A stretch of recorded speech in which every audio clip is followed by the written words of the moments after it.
Papo Mineiro, hoje nós estamos numa prosa cultural muito especial, porque é uma grande amiga, uma mulher que eu tenho grande admiração pela sua inteligência, pela sua posição atuante com relação à cultura, ao patrimônio cultural, que é a Luciana Feres. Ela formou em arquitetura e urbanismo e também é mestre em arquitetura e urbanismo e também doutora em ambiente construído e patrimônio sustentável. É professora e consultora na área de conservação e gestão do patrimônio cultural. E membro do ICOMOS, o Conselho Internacional de Monumentos e Sítio. Foi gerente de cultura do SESC Minas Gerais, também diretora do Conjunto Moderno da Pampulha e também diretora de museus e centros de referência da Fundação Municipal de Cultura de Belo Horizonte. Mas uma coisa muito importante nós não podemos deixar de falar, que ela coordenou a comissão executiva da candidatura vitoriosa do Conjunto Moderno da Pampulha a Patrimônio Cultural da Humanidade pela Unesco, em 2016. E agora, voltando aí, ela é a atual presidente da Fundação Municipal de Cultura de Belo Horizonte. Seja bem-vindo, Luciana. Muito obrigada, Hernani. Uma alegria estar aqui participando desse Papo Mineiro com você, grande amigo, nessa batalha aí também pelo turismo cultural, né, da nossa cidade e do Brasil todo. Fico muito honrada de estar aqui participando do seu Papo Mineiro. Belo Horizonte é a cidade onde a cultura ganha vida, não é isso mesmo? Isso mesmo, Hernani. Apesar da gente ter tido aí, né, um período difícil com o período da pandemia, agora, ainda bem que a gente tem esse retorno das atividades culturais na cidade, né, as pessoas ocupando os espaços, essa apropriação da cidade pela cultura e que, com certeza, né, essa cidade pujante que é Belo Horizonte, com tantos atrativos, o nosso estado também de Minas Gerais, e também, obviamente, a gente não pode deixar de ressaltar a importância do nosso patrimônio cultural, né? 80 anos fazendo esse ano, né? 80 anos do Conjunto Moderno da Pampulha. 16 de maio de 1943 que ele foi inaugurado, né? E agora a gente tem essa alegria dele estar completando 80 anos. E a gente tem muito trabalho aí pela frente. Né? Ainda bem, né? Ainda bem. É bom ter trabalho, ter desafios, isso é muito bom, né? Nós não corremos deles, não. Nós estamos sempre aí presentes. Mas vamos à sua história, né, Luciana? Você é de Belo Horizonte? Sim, nasci em Belo Horizonte. Meu pai é de Tuiutaba, né, do sul de Minas, e minha mãe era de Vazante. Então, eles nasceram em cidades menores, mas vieram para Belo Horizonte estudar, né? Meu pai na UFMG, médico, psiquiatra, depois se tornou psicanalista. Minha mãe também é psicóloga, se formou na UFMG e depois foi ser professora também da Fafiche durante um longo período. Então, tem a honra, né, de ter pai e mãe, né, trabalhando com a questão psíquica, ambos aí no campo da psicanálise. Então, eu cresci com muito diálogo, com os pais muito atentos, né? Com muita liberdade. Então, minha criação foi uma criação de muita liberdade, de muita conversa, né? Então, assim, é muito importante. Eu prezo isso muito na minha vida, levei isso para a minha vida toda, né? E a minha escolha também profissional é fruto disso, assim, né? Meus pais sempre incentivaram os estudos, tanto eu quanto minha irmã, sempre fomos incentivadas a seguir o caminho que o coração pedisse, né? Então, sempre assim, olha, você tem que trabalhar com aquilo que você ama, não importa o que seja. O importante é você amar o que você faz. E fazer o melhor. E fazer o melhor. Né? Exatamente. Então, como é que foi essa escolha da arquitetura e do urbanismo? Pois é, eu sempre amei as cidades, sempre fui curiosa, sempre me perguntei por que a cidade é assim. Sempre fui muito urbana, tenho uma cultura mesmo de urbanidade. Eu demorei até a tirar a carteira de motorista, do tanto que eu gostava de andar pela cidade, sempre caminhei muito, até hoje gosto muito de andar pela cidade e gosto muito mesmo dos traçados urbanos, dos prédios, isso sempre me encantou. Então, assim, Desde criança e adolescente, eu gostava muito de desenhar também. Sempre tive uma inclinação muito grande para o campo das artes. Gostava de desenhar, de fazer croquis, gostava muito de moda também, desenhava coleções inteiras de moda, fazia, né? Então, até cheguei a pensar em fazer, né, fazer belas artes ou estilismo, devido a todo esse interesse que eu sempre tive pelas artes visuais. Mas aí a arquitetura realmente assim, me encantou, eu comecei a me interessar mais pelo assunto, comecei a ler, estudar sobre história da arquitetura, e eu gosto muito de viajar, Hernani, gosto muito de conhecer cidades e lugares novos, e sempre ficava muito encantada com os museus. Eu sempre amei. Toda viagem minha, seja passeio ou trabalho, eu gosto de visitar museus. Eu me interesso pela história, pela memória do lugar. Mesmo numa viagem assim, né, turística mais leve, eu também sempre busco a cultura, que faz parte assim, da minha personalidade mesmo, esse interesse, né? Por que determinada cultura faz dessa forma essa arquitetura. Então, a história da arquitetura sempre me interessou muito. Aí eu fui para a arquitetura, foi o único... Eu cheguei a pensar em fazer comunicação, né? Gostava muito de jornalismo, cheguei até a passar no vestibular da PUC para jornalismo, tinha um interesse pela área da comunicação, mas eu tinha uma inclinação muito forte para as artes e para a arquitetura. Então, foi o curso que eu abracei. Hoje eu acho que eu não poderia ter feito outra coisa na minha vida. O curso de arquitetura ele é um curso muito aberto, que você lida com muitas facetas, né? Assim, muitas questões, muitas perspectivas da sociedade também, né? Para além das questões plásticas que a gente lida na arquitetura, nós temos questões éticas, questões sociais, discussão sobre a ocupação da cidade, o urbanismo, que também é fundamental, né? E aí eu fui descobrindo que no curso de arquitetura eu poderia trabalhar muito com a área da história e da preservação do patrimônio. E desde o segundo período do curso de arquitetura que eu comecei a fazer estágios. Fiz alguns estágios também, trabalhei em escritórios particulares de arquitetura, cheguei a trabalhar com projetos, né, projetos arquitetônicos, né, de casas, prédios, detalhamento de imóveis, isso tudo. Mas o que me encantou mesmo, que conquistou meu coração, foi o patrimônio. Aí eu comecei quando começou a história da preservação do patrimônio em Belo Horizonte também, já em 1992, eu fui trabalhar como estagiária na nova área que era de patrimônio da prefeitura, né? E ali eu me encantei, comecei a fazer trabalhos de campo, inventários urbanos, do bairro Floresta, e fui realmente me interessando muito pela história da cidade de Belo Horizonte, e cada vez eu fui abraçando mais o campo da preservação do patrimônio cultural, porque aliava o meu interesse também, né, pela história, pela teoria, e aí não teve mais volta. Eu me encantei pelo campo e segui em frente, né? E me Você também nasceu na cidade certa, né, Luciana? Porque Belo Horizonte tem todas as questões arquitetônicas do século XX, né? Isso é muito interessante. Uma cidade planejada, né? Que teve toda essa questão do traçado urbano, uma preocupação muito grande com a geometria, com as perspectivas. Então, assim, eu realmente amo a nossa cidade, amo a nossa história. Eu acho que a gente tem que cuidar muito bem da cidade. É isso, a gente só preserva aquilo que a gente conhece, então as pessoas têm que conhecer, e eu como professora, né, aí retomando essa trajetória minha profissional, foi quase que uma questão assim, de vocação mesmo. Eu amo a sala de aula, eu adoro dar aula, é uma coisa assim, natural para mim.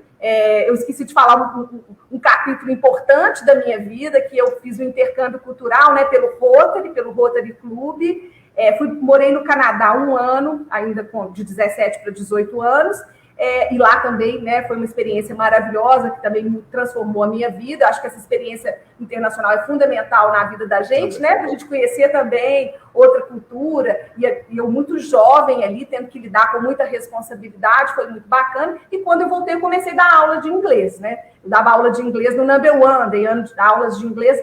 O meu curso de arquitetura todo, eu dividia entre dar aulas de inglês, fazer estágio, e ainda fazia o curso de arquitetura e urbanismo à noite no Isabella Hendricks, que era uma grande referência de ensino da arquitetura. Foi durante muito tempo aqui, né, uma instituição muito importante para a história de Belo Horizonte, o Instituto Metodista Isabella Hendricks, que tinha um curso de arquitetura muito importante, e eu fui, né, aluna do Isabella Hendricks, foi fantástico o meu curso de arquitetura, e aí, assim, sempre dando aula, só que estava dando aulas de inglês, depois chegou um certo momento que eu tive que escolher, né, ou eu ia continuar, né, professora de inglês, ou eu tinha que assumir, né, a minha escolha pela arquitetura. Aí eu segui na arquitetura, mas assim, só para dizer que a sala de aula sempre me encantou. Eu gosto muito de lidar com pessoas, com os alunos, de ter essa troca. Isso, para mim, enriquece o meu dia, a minha vida. Eu acho muito, muito importante, assim, né? Essa troca de conhecimento também que a gente tem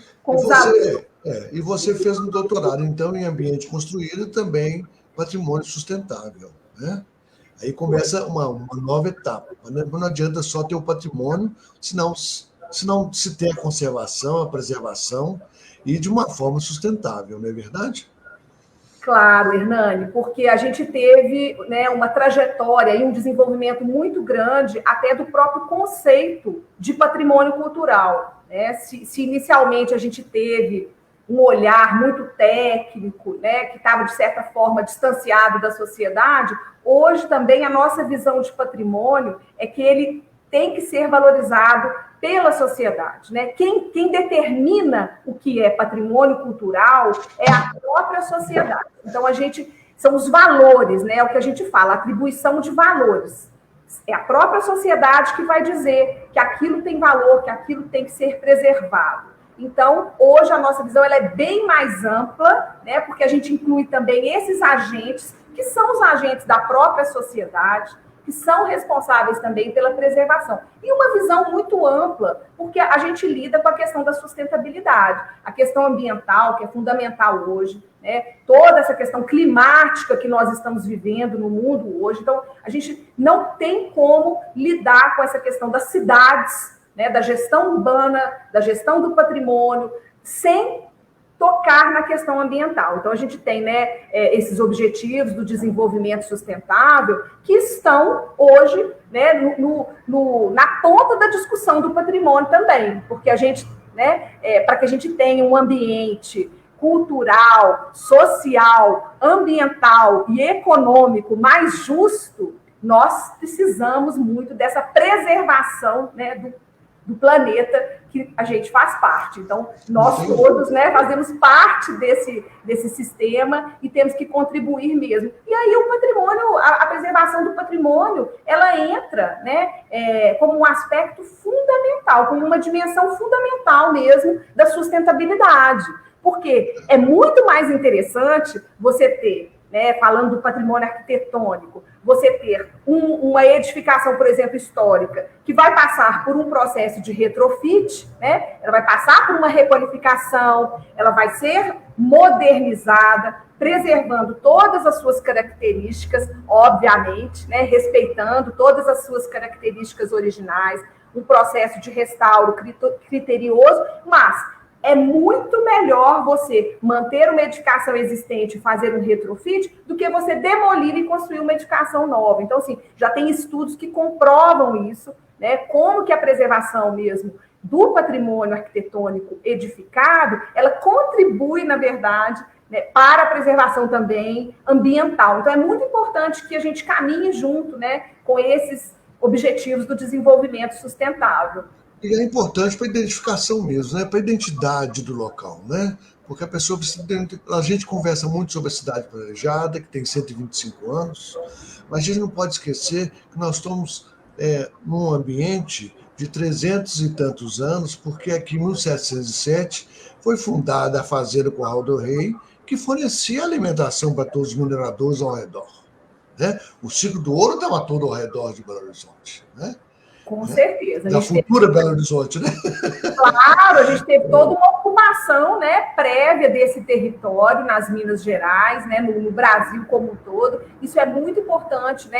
Essa releitura da nossa história, né, Hernani? A gente está constantemente fazendo a releitura dessa história.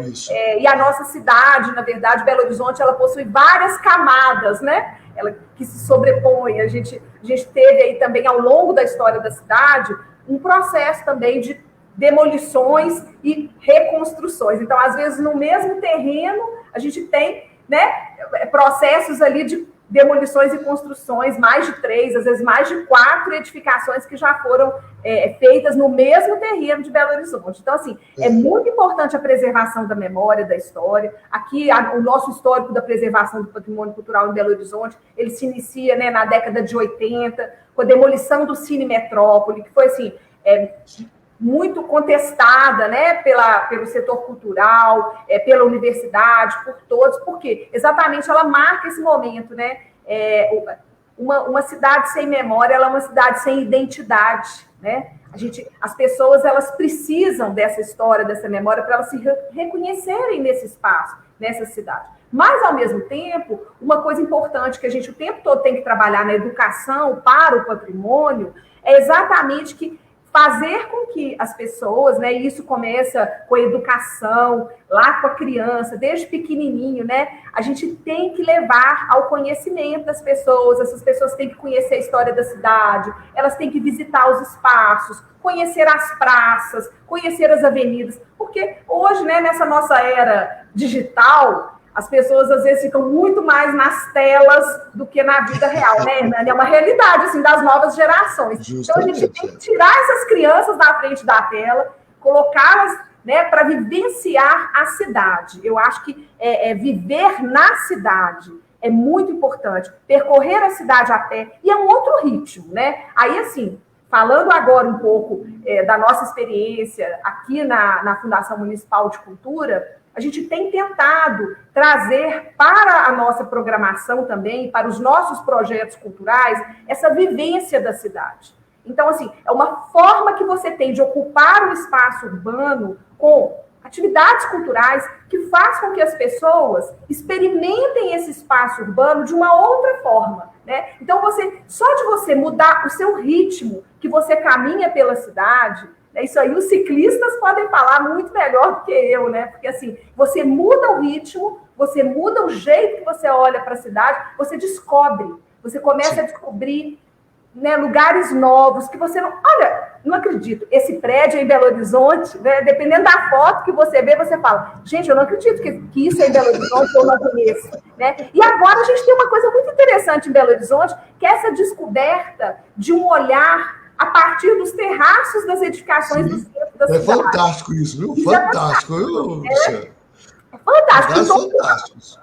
E o processo, assim, de requalificação do centro, né, que agora a Prefeitura de Belo Horizonte, o prefeito Fuad Noman, está com esse grande projeto do centro para todo mundo, ele busca exatamente isso, requalificar o centro da cidade, buscando trazer as pessoas para esse lugar. O centro de Belo Horizonte ele tem uma grande vantagem, porque ele já tem habitações, né? Tem muitos prédios que são residenciais. Agora, o grande desafio é essa retomada, né? Fazer com que as pessoas retornem ao centro. Na nossa virada cultural, Hernani, a gente já tem, assim, experiências fantásticas da vivência da cidade pelas pessoas. Então, nós tivemos, assim, 24 horas de evento e, assim, as mais variadas faixas etárias que foram ao evento, famílias inteiras, jovens, adultos, idosos, todo mundo circulando com segurança na cidade. Porque aí a gente toca numa questão importante para a gente, que é para circular na cidade,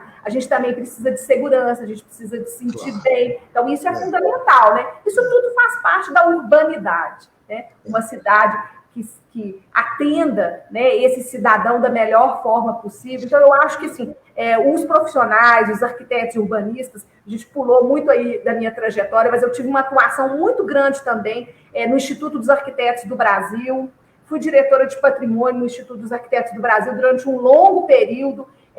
Nós tivemos um projeto maravilhoso lá, que foi o Gentileza Urbana. O Gentileza Urbana, ele premiava, né, ações da sociedade civil, de empresas, de também entidades.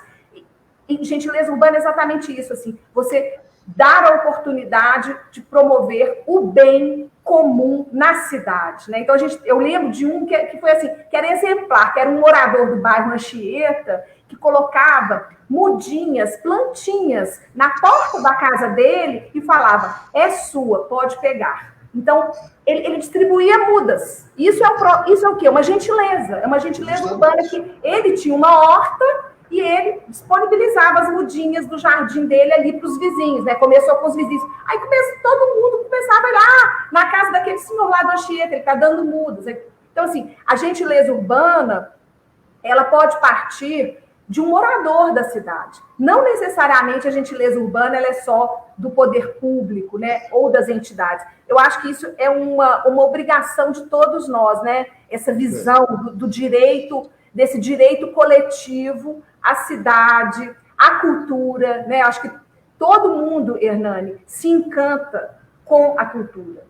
Você dá a oportunidade de uma pessoa assistir uma peça de teatro gratuitamente, sabe? Você dá a oportunidade para a pessoa assistir um show de música gratuito. Isso transforma, né? Eu acredito muito no poder transformador que a cultura tem. Ela pode mudar a vida de uma criança, de um jovem que está em uma situação vulnerável, né? A gente percebe que a cultura ela tem esse papel transformador. Às vezes a pessoa descobre na cultura o seu talento e a gente pode transformar a vida de muitas pessoas, né? Com essas questões dos programas também culturais e sociais. Eu acho e nós, uma cidade que tem 70 parques, né? Que Belo Horizonte às vezes não sabe disso. Exatamente. A gente realmente, esses parques, eu estava conversando outro dia com o Sérgio, e esses parques podem prover muita movimentação nessa questão do meio ambiente, dessa questão das mudas, né, dessa questão de plantar, de manter o verde, e também de ocupação com música, com arte, com dança, né, às vezes com pintura, né? Então tem uma variedade de coisas que podem ser movimentadas nisso, né? Mas, Luciana, vamos partir agora para os nossos 80 anos do Conjunto Moderno da Pampulha, Patrimônio Cultural da Humanidade, e que você teve uma atuação muito importante nisso, né? Claro que você comandava uma equipe, ninguém faz nada sozinho, a gente sabe disso, né? Graças a Deus, né? Então, conta para nós um pouquinho dessa história. Pois é, obrigada, Hernani. Vamos dizer, foi um grande desafio profissional, né? Que eu tive a honra de conduzir, mas como você falou, foi um processo coletivo que contou com uma equipe, né, muito aguerrida, todos muito dedicados. Mas a gente teve, então, quase 4 anos para conduzir esse processo da candidatura do Conjunto Moderno da Pampulha a Patrimônio Mundial. A nossa candidatura foi exitosa, né? Mesmo na própria Unesco, no IFAM, naquele período, todos disseram: olha, vocês, né? Esse exemplo de Belo Horizonte na condução dessa candidatura foi exemplar, né? Foi realmente uma conjunção, assim, não houve uma disputa política, houve realmente uma integração e uma sinergia entre os poderes federal, estadual e municipal, então todos trabalhando em prol de um objetivo, né, o que é muito importante isso, que todos estejam, né, com esse objetivo, com uma meta clara a ser atingida, e foi esse processo realmente que nós vivenciamos, né, foi incrível, e nós tivemos uma emoção muito grande durante a reunião da Unesco, foi realizada em Istambul, na Turquia, em 2016, né? Foi julho de 2016, a reunião da Unesco, do Comitê do Patrimônio Mundial, lá em Istambul, na Turquia, da qual eu participei, e nós fomos surpreendidos por um golpe, uma tentativa de golpe militar na Turquia. Eu lembro. A grande... Né? Aí a gente ainda brincou, né? Tinha que ser com muita emoção. E foi realmente um momento de muita tensão, porque quando foi anunciado esse golpe, as ruas foram tomadas por tanques militares, né? Aviões rasantes no avião, né? Passando no céu lá de onde a gente estava, que era Istambul, mas a situação em Ankara estava bem mais grave do que Istambul, onde nós estávamos. Mas ainda assim, nós tivemos ruas tomadas lá por tanques, por militares, e ficamos, então, confinados, né, no hotel durante 2 dias sem poder sair, e naquela expectativa, né? Vai ter a votação ou não vai ter a votação? Porque a Unesco suspendeu a reunião devido a essa situação gravíssima que estávamos vivendo. Então, estávamos lá com toda a comitiva brasileira, né, confinados no hotel. Foi, assim, bastante tenso, um momento de tensão, mas depois a gente teve, finalmente, no dia 16 de julho de 2016, era um domingo, em Istambul, na Turquia, nós tivemos a reunião que votou pela inscrição do Conjunto Moderno da Pampulha como patrimônio mundial. Foi emocionante, foi realmente algo assim que eu carrego para o resto da minha vida, foi um momento, o ápice assim, da minha vida profissional e pessoal, porque realmente foi muito emocionante essa reunião. A reunião do Comitê do Patrimônio Mundial, ela é maravilhosa, assim, é um aprendizado mesmo para qualquer pessoa que atua na área do patrimônio, é um grande aprendizado, foi uma honra para mim participar, estava representando, né, a cidade de Belo Horizonte nesse momento, e a gente teve a inscrição também da obra do Le Corbusier, que era o grande mestre da arquitetura moderna mundial. Então, tivemos o Conjunto Moderno da Pampulha, né, claro, tivemos aí Oscar Niemeyer, Burle Marx, Cândido Portinari, tantos outros envolvidos, mas falando em termos arquitetônicos, né? A arquitetura de Niemeyer e a obra de Le Corbusier, que foi o seu grande mestre, inscritas na mesma reunião. Então, foi um momento maravilhoso para a gente, foi uma grande vitória da arquitetura moderna no mundo, porque na lista do Patrimônio Mundial da Unesco, nós temos poucas inscrições de arquitetura moderna, são quase 40 sítios só né, lugares no mundo que são inscritos como arquitetura moderna. E no caso da Pampulha, Hernani, a gente tem um diferencial em termos dessa tipologia, que a tipologia que foi inscrito o Conjunto Moderno da Pampulha é a paisagem cultural.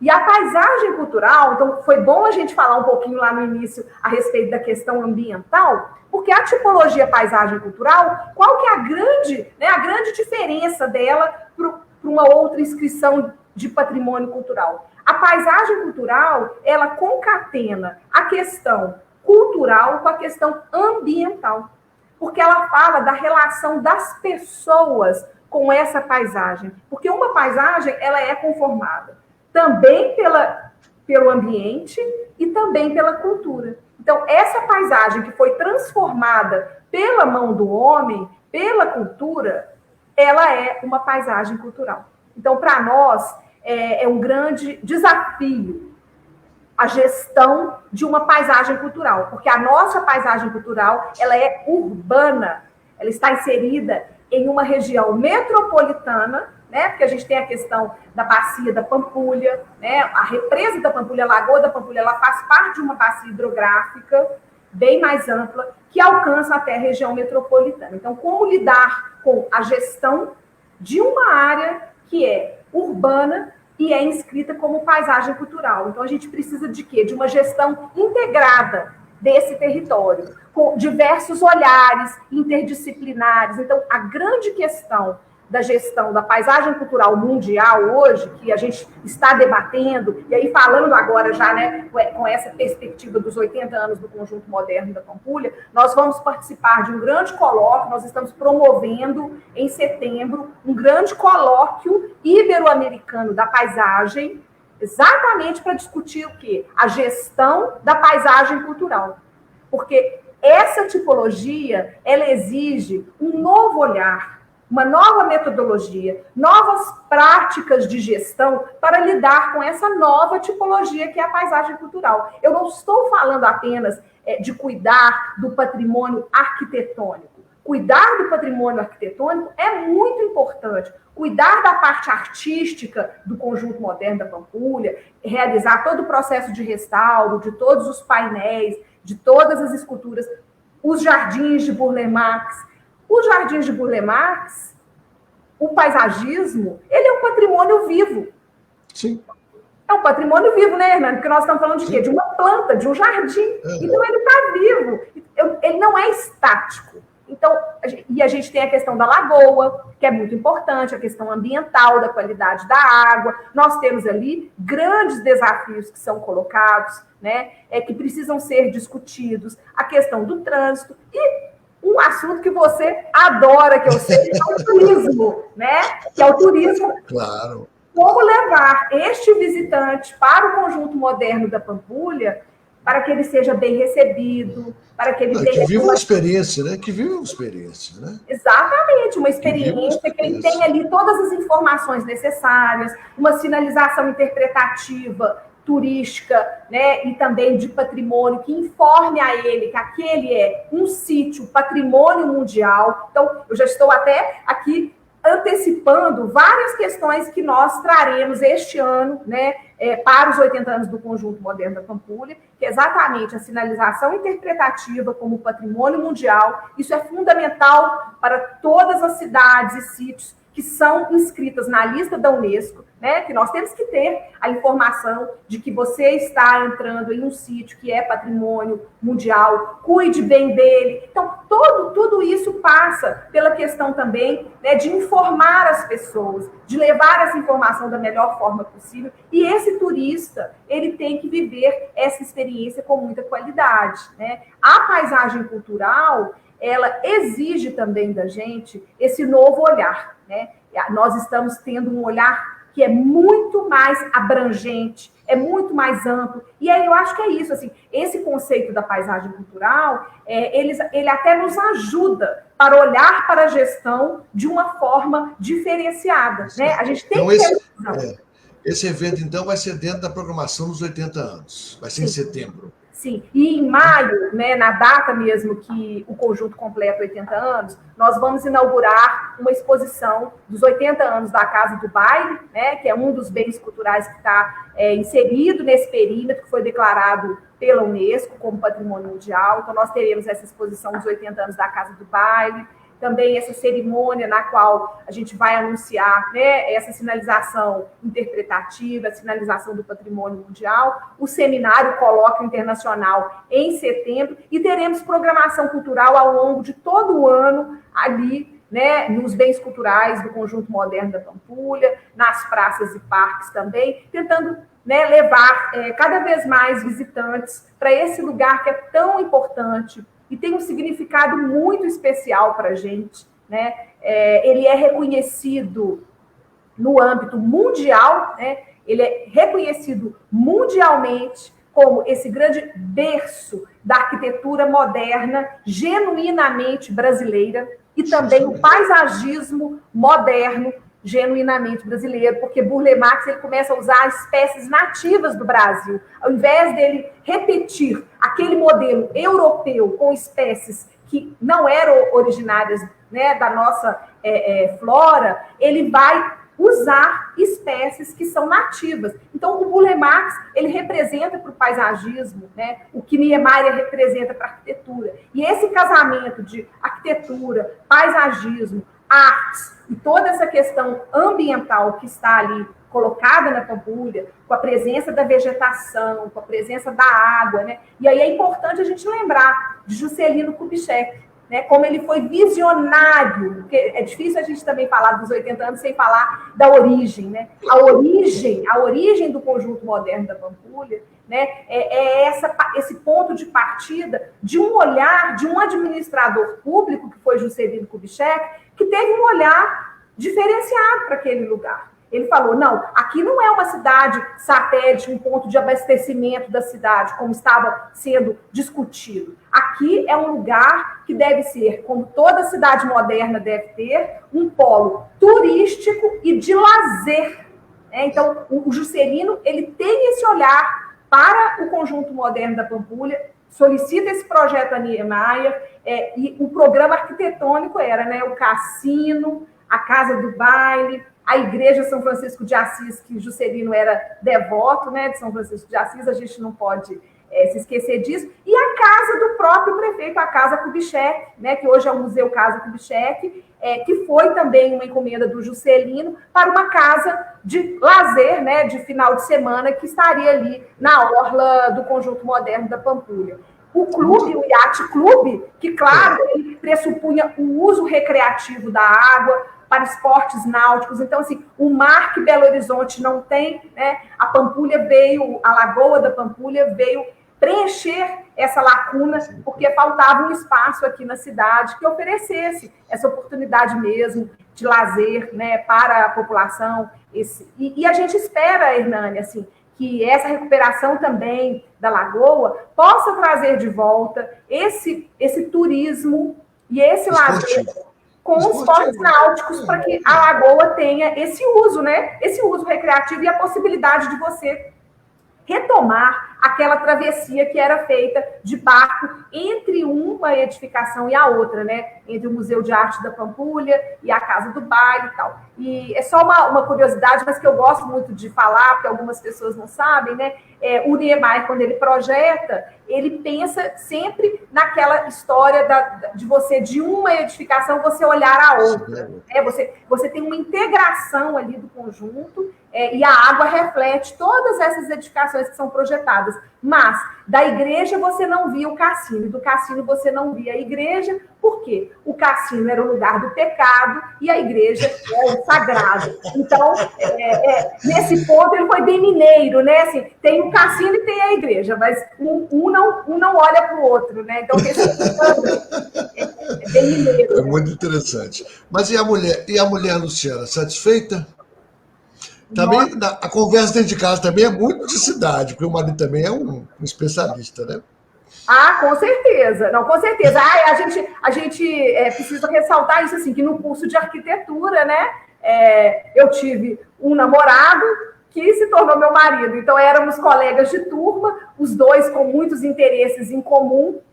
Fizemos viagens também, né, enquanto ainda éramos namorados, estudantes de arquitetura, depois formados, namoramos, né, por um longo período. E os dois, nós temos uma afinidade muito grande com os temas do trabalho. Chegamos a ser sócios durante um período, mas eu brinco que eu escolhi o casamento e terminei a sociedade. Os casamentos terminam em função da sociedade. Eu preferi não trabalhar com meu marido, né, seguir a carreira solo.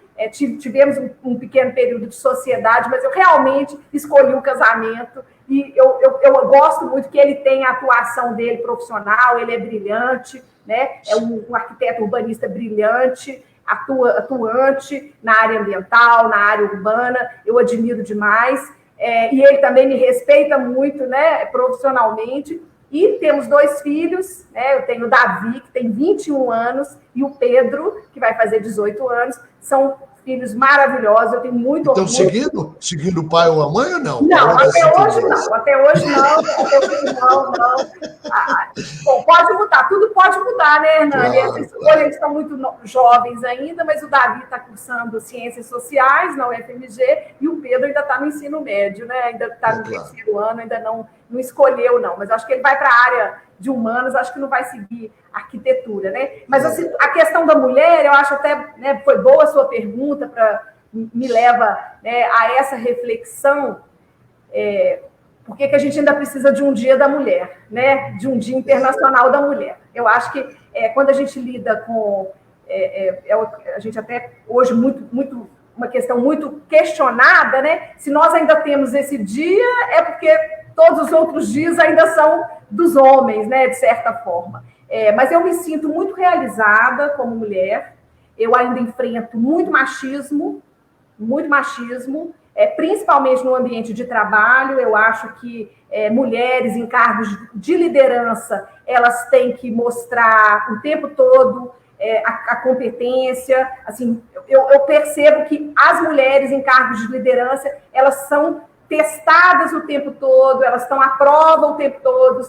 Então, assim, eu acho que nós, mulheres, apesar da gente ter, né, conquistado muito espaço em muitas empresas, mesmo no poder público, né, em geral, galgamos muito, conquistamos muito, mas ainda enfrentamos um ambiente machista. Isso é fato. O machismo, ele é estrutural, né? Assim como o racismo é estrutural no Brasil, o machismo é estrutural. Então, as pessoas fazem, né, piadas e acham natural. As brincadeiras, assim, elas entram como brincadeira, uma piadinha aqui, uma piadinha ali, mas sempre tem um fundo machista. Então, eu acho que nós, mulheres, ainda sofremos machismo no ambiente de trabalho.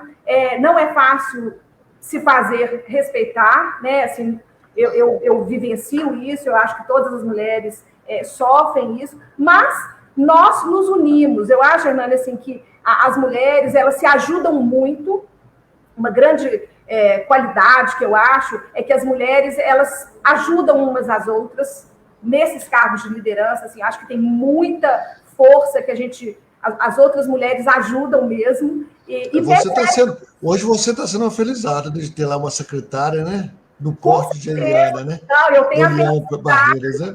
eu tenho a felicidade de trabalhar com uma mulher, a secretária municipal de cultura, que é a Eliane Parreiras, que é um exemplo mesmo de liderança, de garra, de perseverança, uma grande amiga que eu conquistei ao longo da vida, profissional. Inicialmente, meu contato com ela era sempre, né, profissional, e depois nos tornamos amigas. Hoje eu posso dizer que é uma grande amiga que eu tenho, e nós temos, assim, a grande felicidade de trabalharmos juntas, né? E sempre uma dando muito suporte para a outra. Eu acho que é isso, né? Essa solidariedade de uma ajudar a outra. Mas nós temos homens com cabeças muito boas também. Fernando, você é um exemplo, né? Que não tem nada de machismo. Meu marido também.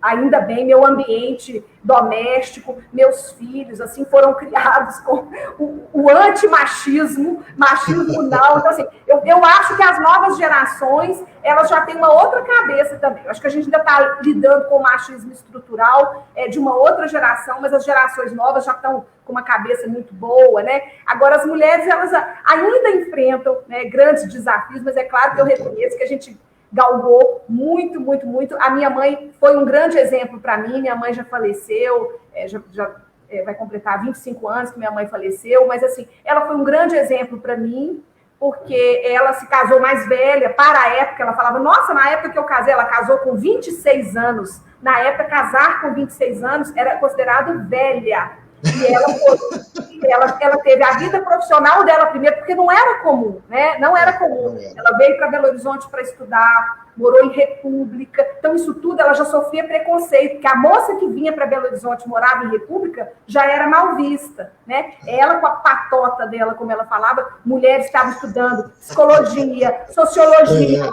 medicina, né? Elas moravam nas repúblicas, porque vinham das cidades menores, e assim, enfrentavam muito preconceito mesmo. Mas minha mãe foi um grande exemplo para mim, porque ela se formou primeiro, se tornou professora da UFMG primeiro, depois que ela se casou, né? E meu pai também casou mais velho, formou primeiro em medicina, foi ser professor. Então, os dois, assim, já eram intelectuais, né?